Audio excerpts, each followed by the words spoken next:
Baik, selamat pagi Ibu dosen.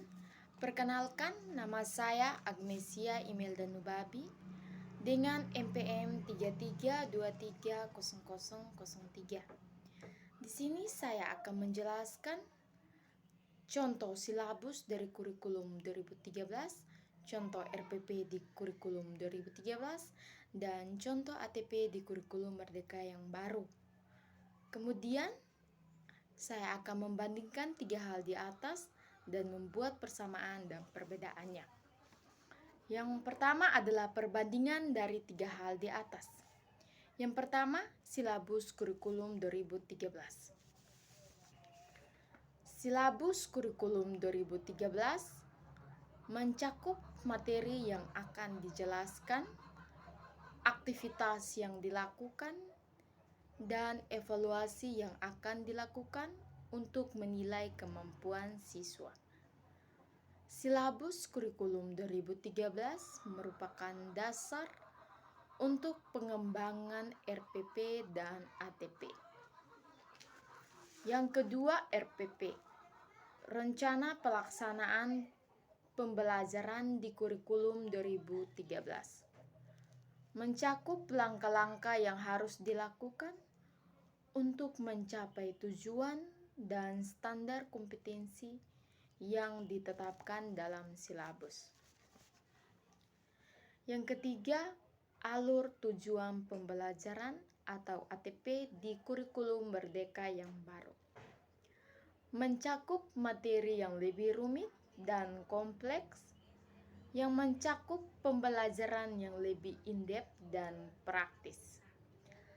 ATP juga mencakup evaluasi yang lebih komprehensif, yang mencakup penilaian kemampuan siswa dalam mengaplikasikan ilmu yang telah dijelaskan. Yang berikut persamaan dan perbedaan. Persamaan silabus dari kurikulum 2013, RPP di kurikulum 2013, dan ATP di kurikulum Merdeka yang baru. Yang pertama, silabus dari kurikulum 2013. Silabus dan RPP sama berisi kompetensi inti, kompetensi dasar, dan indikator pencapaian kompetensi. Silabus berisi materi pokok dan kegiatan pembelajaran. Silabus dikembangkan dari RPP untuk mengarahkan kegiatan pembelajaran peserta didik dalam upaya mencapai kompetensi dasar. Yang kedua, RPP di kurikulum 2013. RPP dikembangkan dari silabus untuk mengarahkan kegiatan pembelajaran peserta didik dalam upaya mencapai kompetensi dasar. RPP menggunakan model pembelajaran, metode pembelajaran, media pembelajaran, dan sumber belajar yang disesuaikan dengan karakteristik peserta didik. Yang ketiga, ATP. ATP ini memiliki fungsi yang sama dengan silabus, yakni menjadi panduan perencanaan pembelajaran. ATP ini juga memiliki tujuan yang sama dengan silabus, yaitu mengembangkan potensi siswa secara holistik dan mendorong mereka untuk menjadi individu yang berprestasi. Yang berikut perbedaan silabus dari kurikulum 2013, RPP di kurikulum 2013, dan ATP di kurikulum Merdeka yang baru.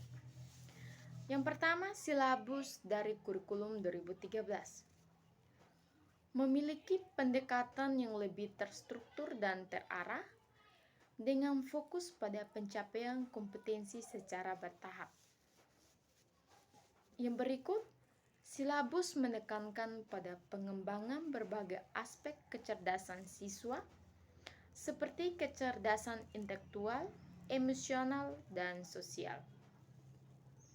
Silabus mengusung kompetensi dasar, materi pokok, kegiatan pembelajaran, indikator, penilaian, alokasi waktu, dan sumber belajar. Silabus hanya disusun untuk keperluan selama 1 semester dan tidak menyertakan langkah-langkah pembelajaran. Yang kedua, RPP di kurikulum 2013.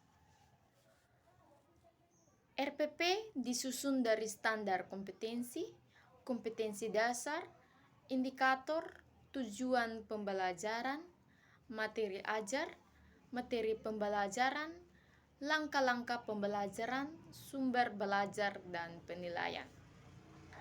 RPP mencakup secara keseluruhan yang tertuang pada langkah-langkah pembelajaran.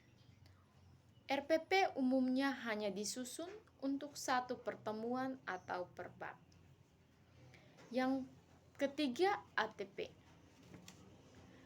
ATP memiliki pendekatan yang lebih fleksibel dan adaptif.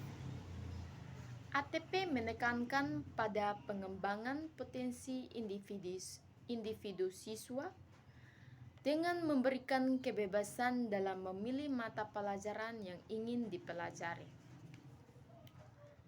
ATP juga mendorong siswa untuk menjadi pribadi yang mandiri dan kreatif, serta mengembangkan kemampuan berpikir kritis dan keterampilan sosial. ATP disusun dari materi, tujuan pelajaran, modul pelajaran, profil pelajar Pancasila, dan total jam pelajaran. Selain itu, dalam ATP terdapat juga fokus pada pembelajaran karakter dan nilai-nilai moral. Sekian dan terima kasih.